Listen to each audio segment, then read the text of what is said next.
followers, they don't do anything. They don't engage with their posts.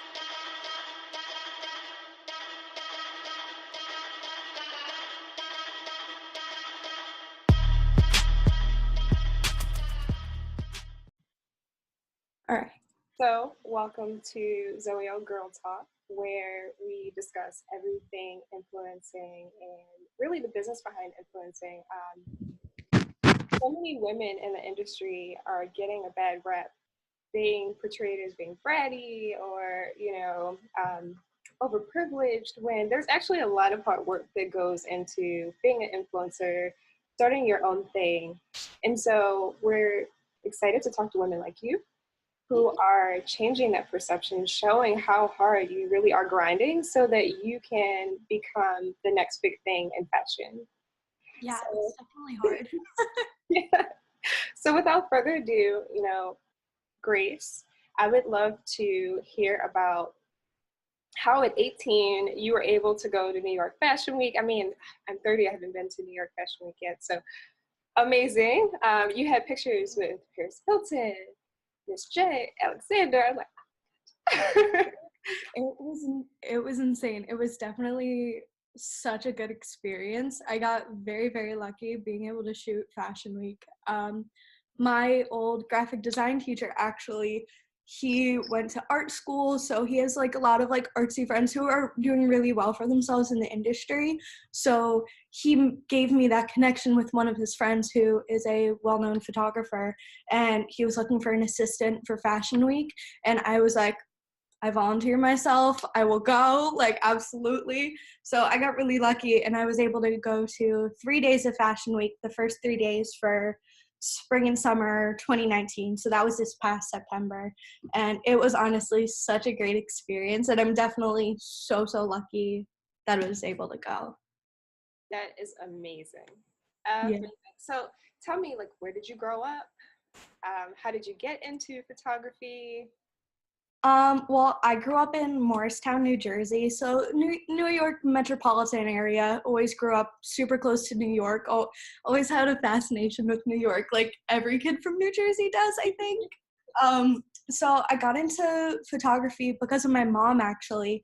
She always had a camera. I remember she had a Canon 30D, I believe, DSLR, and I was always so fascinated with it. And I was always kind of like, hey, Mom, like, can I borrow your camera? Like, I want to take a picture of like this or whatever I wanted to take a picture of. And she honestly gave like little 5-year-old me the camera, was like, here, camera strap, press this button, go for it. And that kind of just evolved my love for it. I remember my very first camera that was my own, was from my grandpa, and I still have it. It's like a little point and shoot, like Kodak. So it's a little camera, and my gear has evolved a little bit, but ever since then I've just been shooting, and it's so great. I love it. That is so cool. So cool. So it's kind of a family thing. Yeah, my mom definitely nurtured the love very early on. I remember in like 4th grade, there was this little photography class, and they're like, okay, go outside, like take some pictures, we'll print the best one. And I took this one picture of like a red leaf on like the like blacktop, and my mom was like, I saw that picture and I knew you were gonna do something. So it's really cool that she, even early on, she was like, okay, this could be legit. That is so beautiful. I love it. Okay, so tell me about your personal brand. We're in the age of influencing. I think influencing has always been around because celebrity has always been around, but now anyone can create their own celebrity, create their own community, and really define their voices for themselves. So how are you doing that on Instagram or whatever social platforms you're currently on? I'll be honest, I'm not really sure I have a specific brand yet. I'm like, I love shooting fashion. I love doing portraits. I love concerts. So it all kind of changes, and I like doing what I like to do. And that sounds almost kind of cocky, but I'm like, if I love the work I'm putting out, hopefully the rest of the world is going to love it too, because when it's something I love doing, I'm going to put 150% into it. And I'm like, you know what? If I'm going to do it, I'm going to do it full send, just blow it out of the water. So I like to just shoot what I like doing. I like shooting friends, anything. It's That's great. awesome. So you also got to shoot for Van, right? Vans? Well, I shot for Van's Warped Tour, so that's a big music festival that Oh, okay. last year was their last run, and that also was kind of a chance start. It was, believe it or not, I think summer going into my sophomore year in high school, I was big into like the emo scene, and so like now I'm like a refined emo. Like I still wear all black, but you know, tone down the eyeliner a little bit. So they offered a class with this photographer, Lisa Johnson, and it was like going to the photographer's pit for 3 different bands, take pictures with her. And at the end of it, we had these little wristbands that allowed us to go in and out. And she was like, and they were like, okay, at the end of this, like, we really have to like cut off your wristbands, like, you're done. And so then we convinced the photographer, and she was like, okay, they've been really good. I think they should keep their like little wristbands. And the organization running it, they're like, okay, like if she says you guys were okay, like just go for it. And honestly, that's really what kickstarted my career in like photography, getting everything done, because I was shooting right up close to some of my favorite bands, and I'm like, wow, I want to do this for the rest of my life. I was like, this is so cool. Like, and I had all the pictures, and I was showing my friends, I'm like, look what I got to do. I was like, this is so cool. So that really like kickstarted my career. I started working for some small like online music publications. So then I shot Warped Tour in 2017 and this past year in 2018. So I definitely got so lucky. I've met some really good friends through shooting Warped Tour. I'm going on tour with actually some people who I met at Warped Tour. So it came full circle. So exciting, so inspiring. Thank you. You know, what gems do you have for other young women who are aspiring to become photographers and, you know, make a living doing that? I'll be honest, you need to work your ass off. It's so hard, and it's such a competitive industry.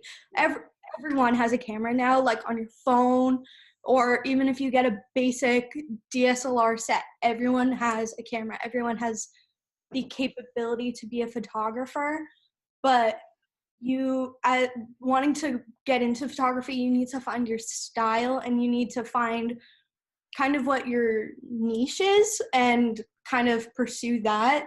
There's going to be a lot of the time where you have to do jobs you don't want to, like little family portraits, just to get money to keep buying equipment. Like I work in a daycare full time, and then I do photography all on the side, like nights, weekends. That's what I'm doing. So you really need to be willing to put in the hours, because a lot of the time I'll be up till 2 a.m. editing. I'll be like, okay, we're still going. I don't know how I'm awake, but we're still going. Like, I can't remember what book. I believe the book is called Outliers, and it's like you need to put in your 10,000 hours to be good at anything, at absolutely anything. And I think that rule definitely applies to photography, because you need to find that, like, you need to be putting in the time to perfect your editing style, how you're shooting. And it does take a special eye to be a photographer. And I know some people are like, oh, it's still good, but there are certain angles and shots that you're like only a real photographer can get, because you have to find the beauty in the simplest things. And that's what a lot of people who just have their iPhones, they don't see. You need to just look for the beauty in everything. And that's some of my advice. Just look for it and put your heart and soul into it, because that's what I've done. Everything goes into photography.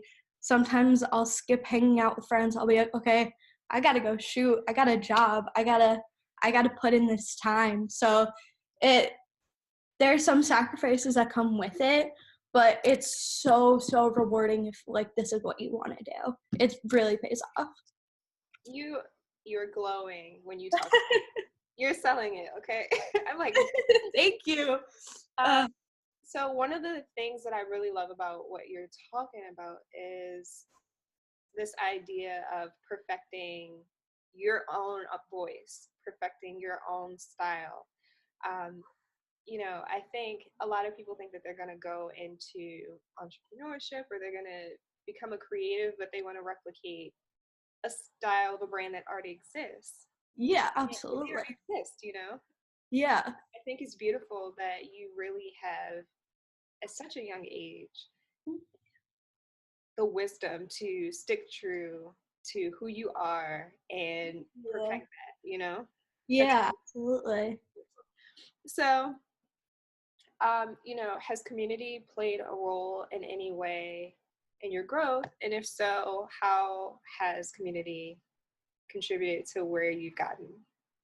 I have community is my friends a lot of the time. I'm friends with a lot of photographers, and I'll have people like photographer friends comment on my stuff, engage with my posts, and that's what helps. Like it's Yeah. it's really good, like finding other people who are as passionate as you are. I was a part of a little group where we all just sent posts in a group chat, and everyone would go through, like, and comment and really engage, which helps so much.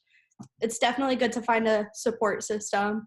And even outside of like other photographers, my friends, my parents, family are all so supportive, and I'm really lucky with that.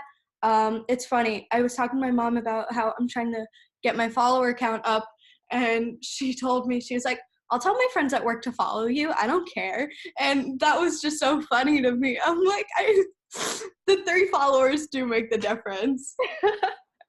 Love it. So yeah, like pods are really important. I think a lot of influencers sleep on that, Yeah. but it's the first small community that you build that's going to attract a bigger community that helps Mm-hmm. grow into that Yeah. mega influencer, that million follower status. So I think it's amazing that you're like, every person matters. It does. Yeah, it's so Because cool. the bots and the like paid followers, they don't do anything. They don't engage with your posts. They're not gonna be what attracts even more people to your account. You need the genuine people who actually like your stuff and who are genuinely supportive and keep coming back. Like one of my really good friends, she's like, I put your notifications on, I'm gonna be the first person to like every single one of your posts. So it's really important to have people that support you. Yeah. And if for no other reason, bots can't buy. Okay. They don't I'm have too, I'm too they broke to buy bots to like do stuff. So I gotta do it the old fashioned way. love it, love it. So tell us about your style. Like I said, you're glowing, you look gorgeous. I love the new look that you have. So Thank you. some beauty products that you cannot live without. Oh my gosh, I just recently started using a brow gel because normally I used like a eyeshadow for my eyebrows like for a long time, and I just started using brow gel, and I'm like, I like this. I need to buy more. Yeah, my parents always like yelled at me for a while. They were like, "You cake on your makeup. Like, chill out. You're pretty. Like, stop." So recently, I've just been like, I'm gonna chill it out. Like, I only use a BB cream, like some contour, eyeliner, mascara. I'm set. Like, I really try to keep it simple. Gorgeous. So is there a difference between like the brow gel versus like the shadow or like the pencil? Um, well, for me, doing like the eyeshadow kind of keeps it like blocky and more like filled in. I like the brow gel because I was blessed with like naturally like bigger, like more full eyebrows. So I just run that through. It like fills them in a little bit. keeps your eyebrows in place and makes them look like natural and feathery. I'm like, okay, I like that. Yeah, lucky you. I have very so I probably have to do both, but I love your eyebrows. Thank you. So the last question I have for you is, what is your morning routine? You know, we are really big in self-care because if you're not taking care of yourself, how can you build, right? You're tired. Absolutely. So, Absolutely. you know, what tricks do you have for glowing all day long because you started your morning on the right, on the right foot? So do you want my real morning routine or the routine I do when I have a shoot? Because they are two completely different things. Give us both. Okay.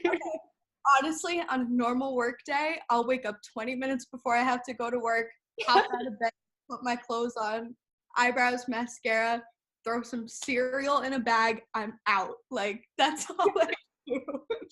But on like days I have a shoot, I wake up early. I try to like straighten my hair or curl my hair the night before. So it's like more chill, looks a little more natural. And then I'll like take time, like play some music, do my makeup, double check my gear bag, make sure I have everything. Because I've been in situations where I have forgotten very important pieces of equipment and I'm like, never again. I have checklists for everything, make sure I have everything all set. And then normally I run to the train because when I'm shooting in New York, catch as early as a train as I can muster, and then just grab food in the city, I normally walk to where I have to be unless it's really far, then I take the subway. But it's good. I give myself plenty of time to just kind of relax, get myself together, and then I'm almost always late for the train because I'm like, okay, spent a little too much time getting ready, so gotta run to the train so I don't miss it. My life is a constant battle against NJ Transit. So you definitely touched on some really important gems, which is really cool. A lot of times people talk about their morning routine. They're like, so I eat granola and I use facial moisturizer. You're like playing. Oh yeah, I really just go for it. I love it. That is amazing. And you know, one of the things that I've learned along my career is everything else will fall into place if the planning is done right. Absolutely. So I think that's actually the best answer. One of the most unique answers I've ever heard. Love it. So Thank you. we're so honored that you allowed us to interview you.